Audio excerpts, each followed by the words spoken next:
Commission का फैसला गैर आईनी और गैर कानूनी करार दिया। अदालत ने पंजाब असम्बली के इंतखाबात 14 मई को कराने का अब हुक्म दे दिया है। अदालत ने इलेक्शन प्रोग्राम 13 दिन आगे करने की हिदायत की है।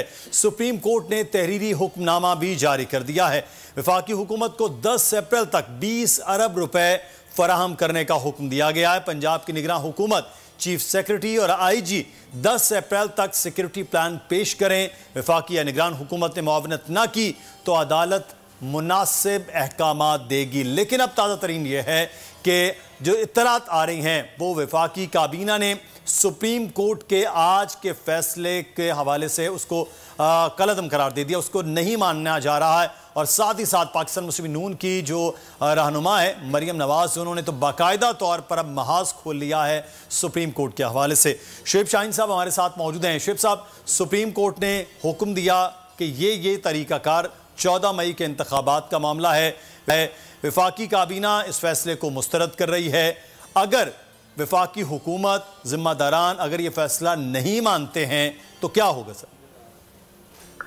देखिए, मैं समझता हूं कि किसी की जरूरत नहीं होनी चाहिए कि एक आईनी इदारा जो पाकिस्तान की सबसे बड़ी अदालत, अब आप एक बात जरा मद्देनजर रखें, एक वारंट को तामील कराने के लिए इमरान खान के घर पे 5000 मुसल्लह पुलिस वाले और रेंजर्स ने हमला कर दिया और उसके मुकाबले में supreme court chief justice of Pakistan की सरबराही में किए जाने वाला फैसला जो पहला आया 1 मार्च का और आज मौजूदा, उसको ये रेजिस्ट कर रहे हैं, उसको इम्प्लीमेंट ना करने के इंडिकेशन दे रहे हैं। मैं समझता हूँ कि इससे बड़ी बदकिस्मती और क्या होगी, और इनकी बदनीयती आपके सामने नजर आ गई। देखें, आइन की आज फतह हुई है, जमहूरियत की फतह हुई है, कानून की फतह हुई है, नजरिया ज़रूरत दफन हो गया है। ये हरकतें, ये चीज़ें जो कुछ वो कर रहे हैं या वो करने लगे हैं और जिस तरह वो तसलसल के साथ उन्होंने किया है और इस मुल्क को जिस अंजाम पे पहुंचा दिया है, मैं समझता हूं कि ये वक्त है इनको आज भी अल्लाह हिदायत दे, आज भी ये सोच समझ करके फैसले करें। नहीं करेंगे, अदालत ने अपना फैसला सुना दिया है और जो इस अदालत के फैसले की हुक्मतूली करेगा वो घर जाएगा, नंबर 1। नंबर 2, ये आइन को मुअत्तल करने के मुतरादिफ है और जो आइन को मुअत्तल करेगा उसके ऊपर आर्टिकल 6 लगेगा, यानी आइन से गद्दारी के मुतरादिफ है। और मैं नहीं समझता कि इनमें से ये कैबिनेट के तमाम लोग ये चाहेंगे कि इनके साथ ये वाला सलूक हो। ये आज ये जिस अंदाज से पिछले 2 हफ्तों से जो तर्ज अमल इन्होंने अडॉप्ट किया हुआ था, जिस तरह का इन्होंने मिलाइनिंग जजेस को करना शुरू किया, मतून करना शुरू किया, जिस तरह ब्लैकमेल किया इन्होंने, जिस तरह माफिया का रोल होता है वो अदा करना शुरू कर दिया। माफिया भी यही करता है कि पहले कोशिश करता है कि उनको जजेस को किसी ना किसी तरीके से राम कर लिया जाए, वरना थ्रेट किया जाए, खरीदा जाए, और जब कुछ नहीं होता तो फिर वो उनके ऊपर वो धमकियों पे उतर आते हैं।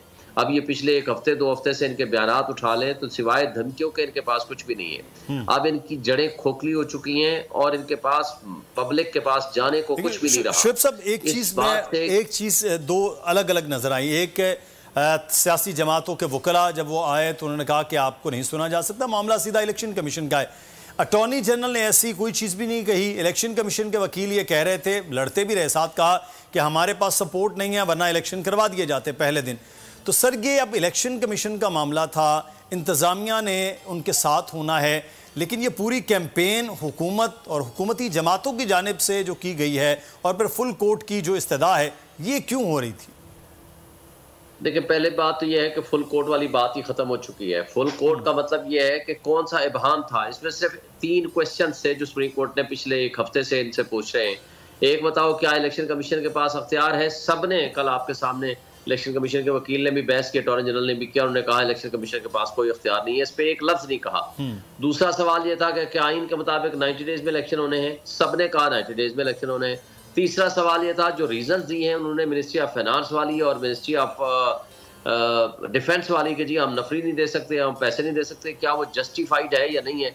उन तीनों बातों को उन्होंने जब सुना तो कोई बात नहीं थी। कल भी आपके सामने ही है, वजारत खजाना ने जो बातें की उसको असद उमर ने आकर 1 मिनट के अंदर अंदर उसको डाउन कर दिया और ख़त्म कर दिया कि ये इनकी तो कोई लीगल वैल्यू कोई नहीं है। कोर्ट ने सेटिस्फाई हो गए। जो डिफेंस वाले आए होती नहीं कर सके।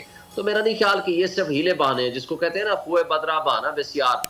उसके अलावा इनके पास कोई रीजनिंग नहीं थी, वरना ये आते ना बहस कर। फुल कोर्ट है, देखें फुल कोर्ट बैठती है पाकिस्तान की तारीख में, आज तक 3 दफा बैठी है या 4 दफा टोटल आज तक।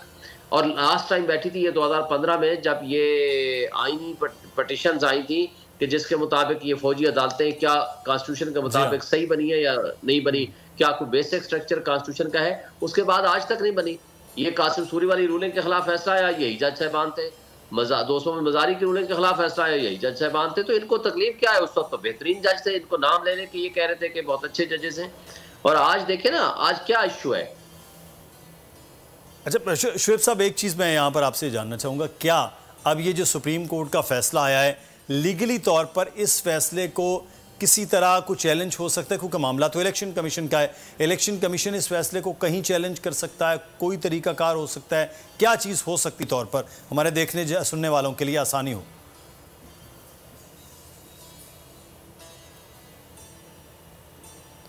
शुएब शाहीन साहब, आप सुन सकते हैं? जी जी जी शुएब साहब जी, मेरी आवाज आ रही है? जी जी। देखें, इलेक्शन कमीशन ने 1 मार्च 2023 के फैसले को एग्जीक्यूट कर दिया, इंप्लीमेंट कर दिया, तस्लीम कर दिया 3/2 को। और उसने खुद मुशावरत करते वक्त प्रेसिडेंट को लिख के दे दिया कि हम 30 अप्रैल से 7 मई के दरमियान इलेक्शन करा सकते हैं। वो फैसला फाइनलिटी अख्तियार कर गया। और उसके बाद प्रेसिडेंट ऑफ पाकिस्तान ने डेट दे दी।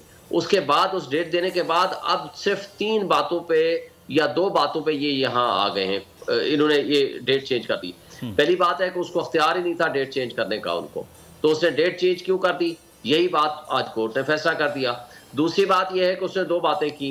एक ये है कि जी खजाना पैसे नहीं दे रहा और नफरी नहीं दे रहा वजारत डिफेंस वाले, उसका सुप्रीम कोर्ट ने फैसला कर दिया। अब इनको ये बता दिया कि अगर 10 अप्रैल तक या जैसे 17 अप्रैल तक अगर आपको कोई भी प्रॉब्लम होगा, आप हमारे पास आ जाओ। अब इलेक्शन कमीशन को पाबंद कर दिया और ये भी कह दिया कि उनका फैसला अनकॉन्स्टिट्यूशनल है। तो मेरा ख्याल है उनके पास किसी किस्म का कोई ऑप्शन नहीं है सिवाय इसको एग्जीक्यूट करने और इसको अमल दरामद करने पे। और किसी भी पार्टी के पास कोई और ऑप्शन नहीं है सिवाय इसको अमल दरामद करने के, क्योंकि ये आइन पे अमल दरामद करने के मुतरादिफ है। ये सुप्रीम कोर्ट का फैसला तो है ही है। सुप्रीम कोर्ट के फैसले ने आइन को सिर्फ तशरीह भी नहीं की, बस कि उसको अमल दरामद, उसकी एग्जीक्यूशन कोर्ट थी। बेसिकली ये 1 मार्च वाले फैसले की एग्जीक्यूटिंग कोर्ट थी। जो 1 मार्च को फैसला आया उसी को एग्जीक्यूट करने का बिल्कुल, ये सादा चीज की जो मार्च का फैसला था उसकी एग्जीक्यूशन नहीं हो रही